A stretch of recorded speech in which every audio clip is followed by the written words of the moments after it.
Hello everyone, कैसे हैं आप सब। उम्मीद करते हैं कि आप सब बहुत अच्छे होंगे और आपकी तैयारी भी बहुत अच्छी चल रही होगी। तो आपकी तैयारी को और बेहतर बनाने के लिए आज हम लेकर आए हैं जीके जीएस के 55 क्वेश्चन, जो कि हर एक एग्जाम के लिए बहुत ही ज़्यादा महत्वपूर्ण है। तो आप लोग पूरी वीडियो अंत तक ज़रूर देखिएगा। चैनल पर नए हो तो चैनल को सब्सक्राइब करके बेल आइकन ज़रूर प्रेस कर लीजिएगा और वीडियो को लाइक शेयर कमेंट ज़रूर करिएगा। तो चलिए वीडियो शुरू करते हैं। पहला सवाल देखते हैं। पहला सवाल है, मानव शरीर में रक्त शुद्धिकरण के लिए कौन सा अंग जिम्मेदार है। मानव शरीर में रक्त शुद्धिकरण के लिए कौन सा अंग जिम्मेदार होता है, तो वो गुर्दा होता है रक्त शुद्धिकरण के लिए। अगला सवाल देखते हैं।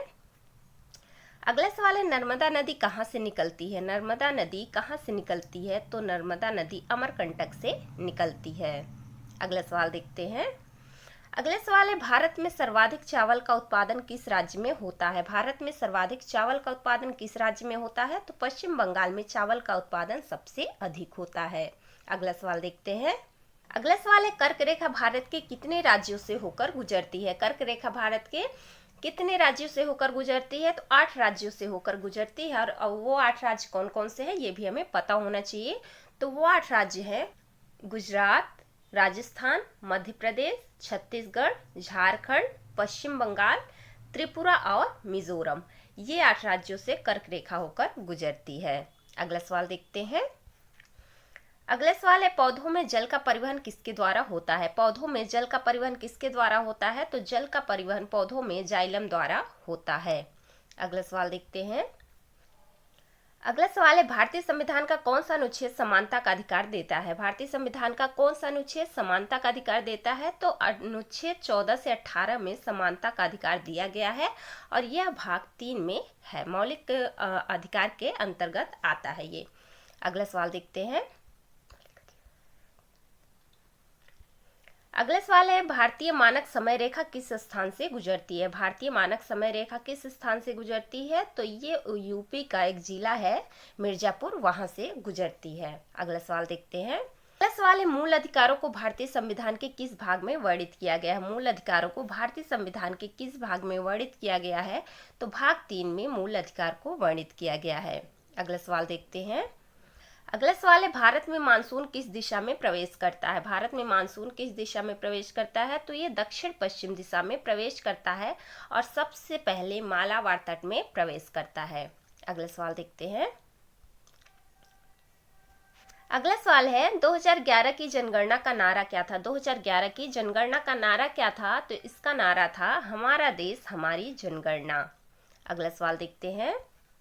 अगला सवाल है, 2011 की जनगणना का संचालन किसने किया था। 2011 की जनगणना का संचालन किसने किया था, तो गृह मंत्रालय ने किया था। अगला सवाल देखते हैं। अगला सवाल है, किस भारतीय स्वतंत्रता सेनानी को नेपोलियन ऑफ इंडिया कहा जाता है। किस भारतीय स्वतंत्रता सेनानी को नेपोलियन ऑफ इंडिया कहा जाता है, तो ये कहा जाता है चंद्रगुप्त मौर्य को। अगला सवाल देखते हैं। अगला सवाल है, पेरिस शांति सम्मेलन 1919 में भारत का प्रतिनिधित्व किसने किया था। पेरिस शांति सम्मेलन 1919 में भारत का प्रतिनिधित्व किसने किया था, तो सर शिव स्वामी अय्यर ने किया था।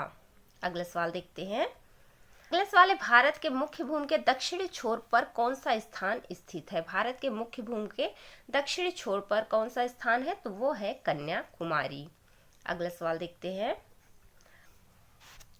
अगला सवाल है, universal declaration of human rights किस वर्ष अपनाया गया था, तो ये अपनाया गया था 1945 में। अगला सवाल देखते हैं। अगला सवाल है, कौन सा बंदरगाह भारत का सबसे बड़ा प्राकृतिक बंदरगाह है। कौन सा बंदरगाह भारत का सबसे बड़ा प्राकृतिक बंदरगाह है, तो वो है मुंबई बंदरगाह। अगला सवाल देखते हैं। अगला सवाल है, भारत में हरित क्रांति के लिए कौन सा राज्य प्रसिद्ध है। भारत में हरित क्रांति के लिए कौन सा राज्य प्रसिद्ध है, तो पंजाब राज्य भारत में हरित क्रांति के लिए प्रसिद्ध है। अगला सवाल देखते हैं। अगला सवाल है, सतलज नदी पर बना भाखड़ा नागल बांध किस राज्य में स्थित है। सतलज नदी पर बना भाखड़ा नागल बांध किस राज्य में स्थित है, तो ये हिमाचल प्रदेश में स्थित है। अगला सवाल देखते हैं। अगला सवाल है, किस भारतीय वैज्ञानिक को रॉकेट मैन ऑफ इंडिया कहा जाता है। किस भारतीय वैज्ञानिक को मिसाइल मैन कहा जाता है, तो डॉक्टर एपीजे अब्दुल कलाम को मिसाइल मैन कहा जाता है। अगला सवाल देखते हैं। अगला सवाल है, पृथ्वी के सबसे भीतरी भाग को क्या कहा जाता है। पृथ्वी के सबसे भीतरी भाग को कोर कहा जाता है और ऊपरी भाग को क्रस्ट कहा जाता है। ये भी आप ध्यान रखिएगा। अगला सवाल देखते हैं। भारत में किसने स्थायी बंदोबस्त लागू किया था? भारत में किसने स्थायी बंदोबस्त लागू किया था? तो लॉर्ड कॉर्नवालिस ने किया था। और कब किया था? 1793 यानी कि 1793 में किया था। अगला सवाल देखते हैं। अगला सवाल है, लेफ्टिनेंट गवर्नर कौन से केंद्र शासित प्रदेश में होते हैं? लेफ्टिनेंट गवर्नर कौन से केंद्र शासित प्रदेश में होते हैं? तो ये दिल्ली और पौंडीचेरी में होते हैं। अगला सवाल देखते हैं। अगला सवाल है, भारतीय अंतरिक्ष अनुसंधान संगठन इसरो का मुख्यालय कहाँ स्थित है? इसरो का मुख्यालय कहाँ है? तो बेंगलुरु में है। तो इसरो की स्थापना कब हुई थी? इसरो की स्थापना 1969 में हुआ था। ये भी आप ध्यान रखिएगा। अगला सवाल देखते हैं। अगला सवाल है, पहला कंप्यूटर वायरस कौन सा था? पहला कंप्यूटर वायरस कौन सा था? तो वो था क्रीपर वायरस। अगला सवाल देखते हैं। अगला सवाल है, आईपी एड्रेस क्या दर्शाता है? आईपी एड्रेस क्या दर्शाता है? तो ये नेटवर्क डिवाइस का एड्रेस दर्शाता है। अगला सवाल देखते हैं। अगला सवाल है, मदरबोर्ड क्या है? मदरबोर्ड क्या है? तो मदरबोर्ड है मुख्य सर्किट बोर्ड। अगला सवाल देखते हैं। अगला सवाल है, ध्वनि तरंग किस प्रकार की तरंग है? ध्वनि तरंग किस प्रकार की तरंग है? तो ध्वनि तरंग एक अनुदैर्ध्य तरंग है। अगला सवाल देखते हैं। अगला सवाल है, विद्युत बल्ब का फिलामेंट किससे बना होता है? विद्युत बल्ब का फिलामेंट किससे बना होता है? तो ये टंगस्टन से बना होता है। अगला सवाल देखते हैं। अगला सवाल है, परमाणु में न्यूट्रॉन की खोज किसने की थी? परमाणु में न्यूट्रॉन की खोज किसने किया था? तो न्यूट्रॉन की खोज चैडविक ने किया था। और इलेक्ट्रॉन की खोज थॉमसन ने, जे थॉमसन ने किया था। और प्रोटॉन की खोज रदरफोर्ड ने किया था। ये भी आप ध्यान रखिएगा। अगला सवाल देखते हैं। अगला सवाल है, कौन सी नदी भारत के मरुस्थलीय क्षेत्र में बहती है? कौन सी नदी भारत के मरुस्थलीय क्षेत्र में बहती है? तो लूनी नदी भारत के मरुस्थलीय क्षेत्र यानी कि राजस्थान में बहती है। अगला सवाल देखते हैं।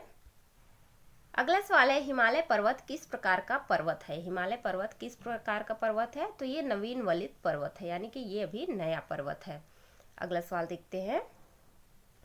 अगला सवाल है, दिल्ली सल्तनत की स्थापना किसने की थी? दिल्ली सल्तनत की स्थापना किसने किया था? तो कुतुबुद्दीन ऐबक ने किया था दिल्ली सल्तनत की स्थापना। अगला सवाल देखते हैं। अगला सवाल है, पानीपत का पहला युद्ध कब हुआ था? पानीपत का पहला युद्ध कब हुआ था? तो पानीपत का पहला युद्ध 1526 में हुआ था। पानीपत के 3 युद्ध हुए थे। पहला हुआ था 1526 में, और दूसरा हुआ था 1556 में, और तीसरा हुआ था 1761 में। ये भी आप ध्यान रखिएगा। अगला सवाल देखते हैं। अगला सवाल है, विजयनगर साम्राज्य की स्थापना किसने की थी? विजयनगर साम्राज्य की स्थापना किसने किया था? तो हरिहर और बुक्का ने किया था। अगला सवाल देखते हैं। अगला सवाल है, आजाद हिंद फौज की स्थापना किसने की थी? आजाद हिंद फौज की स्थापना किसने किया था? तो सुभाष चंद्र बोस ने किया था आजाद हिंद फौज की स्थापना। अगला सवाल देखते हैं। अगला सवाल है, अलेक्जेंडर और पोरस के बीच कौन सा युद्ध हुआ था? अलेक्जेंडर और पोरस के बीच कौन सा युद्ध हुआ था? तो ये हाइड स्पेस का युद्ध हुआ था। कब हुआ था? तो 326 ईसा पूर्व में हुआ था। अगला सवाल देखते हैं। अगला सवाल है, महाभारत का युद्ध कितने दिनों तक चला था? महाभारत का युद्ध कितने दिनों तक चला था? तो सबसे लंबा युद्ध था महाभारत का युद्ध, जो कि 18 दिनों तक चला था। अगला सवाल देखते हैं। अगला सवाल है, पाटलिपुत्र पर आक्रमण करने वाला पहला विदेशी शासक कौन था? पाटलिपुत्र पर आक्रमण करने वाला पहला विदेशी शासक कौन था? तो वो था मेनांडर। अगला सवाल देखते हैं। अगला सवाल है, हिरोशिमा और नागासाकी पर परमाणु बम कब गिराए गए थे? हिरोशिमा और नागासाकी पर परमाणु बम कब गिराए गए थे? तो ये गिराया गया था 1945 में। और कब कब गिराया गया था? 1945 में 2 बार गिराया गया था, एक हिरोशिमा पर और एक नागासाकी पर। तो हिरोशिमा पे जो गिराया गया था वो 6 अगस्त 1945 को गिराया गया था, जिसका नाम लिटिल बॉय दिया गया था। और 9 अगस्त को गिराया गया था नागासाकी पर, जिसे कि फैटमैन नाम दिया गया था। ये भी आप ध्यान रखिएगा। अगला सवाल देखते हैं। अगला सवाल है, भारत चीन युद्ध कब हुआ था? भारत चीनी युद्ध कब हुआ था? तो ये 1962 में हुआ था। अगला सवाल देखते हैं। अगला सवाल है, कोरियाई युद्ध किस वर्ष हुआ था? कोरियाई युद्ध किस वर्ष हुआ था? तो ये 1950 में हुआ था। अगला सवाल देखते हैं। अगला सवाल है, वैदिक काल के दौरान प्रमुख शिक्षा केंद्र कौन सा था? वैदिक काल के दौरान प्रमुख शिक्षा का केंद्र कौन सा था? तो वो था तक्षशिला। अगला सवाल देखते हैं। अगला सवाल है गायत्री मंत्र किस वेद में मिलता है। गायत्री मंत्र किस वेद में मिलता है, तो गायत्री मंत्र ऋग्वेद में मिलता है। अगला सवाल देखते हैं। अगला सवाल है सामवेद का मुख्य उद्देश्य क्या था। सामवेद का मुख्य उद्देश्य क्या था, तो इसका उद्देश्य था संगीत और मंत्रोच्चार। अगला सवाल देखते हैं। अगला सवाल है यजुर्वेद मुख्य रूप से किससे संबंधित है। यजुर्वेद मुख्य रूप से किससे संबंधित है, तो ये कर्म कांड और यज्ञ से संबंधित है। अगला सवाल देखते हैं। अगला सवाल है कौन सी नदी दक्षिणी गंगा के नाम से जानी जाती है। कौन सी नदी दक्षिण गंगा के नाम से जानी जाती है, तो गोदावरी नदी को दक्षिण गंगा के नाम से जाना जाता है। अगला सवाल देखते हैं। अगला सवाल है भारत का सबसे बड़ा जनजातीय समुदाय कौन सा है। भारत का सबसे बड़ा जनजातीय समुदाय कौन सा है, तो वो है भील। अगला सवाल देखते हैं। अगला सवाल है काजीरंगा राष्ट्रीय उद्यान किस चीज के लिए प्रसिद्ध है। काजीरंगा राष्ट्रीय उद्यान किस चीज के लिए प्रसिद्ध है, तो ये गेंडे के लिए प्रसिद्ध है। और काजीरंगा राष्ट्रीय उद्यान कहाँ पर है, तो ये है असम में। ये भी आप ध्यान रखिएगा। अगला सवाल देखते हैं। अगला सवाल है भारत का कौन सा राज्य 7 बहनों का भाग नहीं है। भारत का कौन सा राज्य 7 बहनों का भाग नहीं है, तो सिक्किम जो है भारत का 7 बहनों के राज्य में नहीं आता है। और 7 बहनों में कौन कौन से राज्य आते हैं, तो ये हमें पता होना चाहिए।